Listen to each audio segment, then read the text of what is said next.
No one cares about your fantasy football team. Nobody. We all have one. We all have two. We all have three.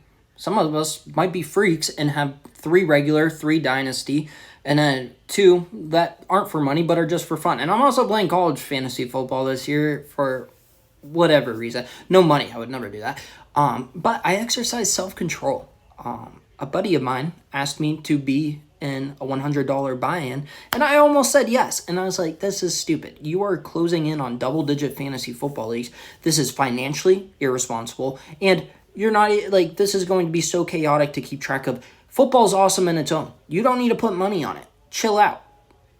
My better angels won that moral conflict, and I didn't say yes, as tempting as it might be. But I am going to go through all my fantasy football teams, even though, as I said in the beginning, you do not care. But it gives me an opportunity to go over what I think about some players as we approach week one. Thank God. I am walking around the house a happy man. It is ridiculous how much better it is to be around me during football season. It's a flaw of mine. I recognize that. But you know what? I'm a football guy, and I love it. All right, so here's my team. Patrick Mahomes. Everybody's counting out the Chiefs. Everybody. Not so fast, as the legendary Lee Corso would say. I get it. The Broncos, they look like contenders. That defense is scary. Bo Nix and Sean Payton another year together. Jim Harbaugh is always going to have the team playing hard. And Pete Carroll and the Raiders, they're clearly the worst team in the division. But they're going to be much more competitive. It's the most competent quarterback-coach duo that we've had at least since Gruden and Carr, maybe longer, and I was going to say Vegas, technically Oakland as well.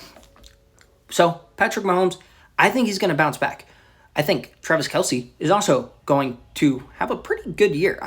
He was washed last year. Was he? I don't think so. He was still a very good tight end. Was it typical Travis Kelce numbers? No, of course not. But he was still a Pro Bowl caliber tight end and top 5.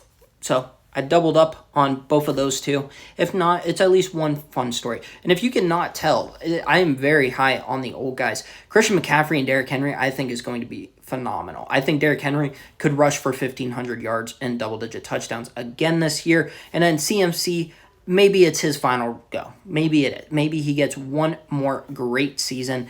I love this team, and I'm skeptical because typically I like to diversify my portfolio. But if you've seen any of the other videos with my fantasy teams, I didn't do that this year, like, at all.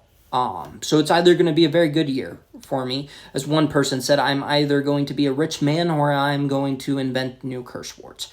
Marvin Harrison Jr., I think he's great in the red zone last year. I think he's going to be what we expect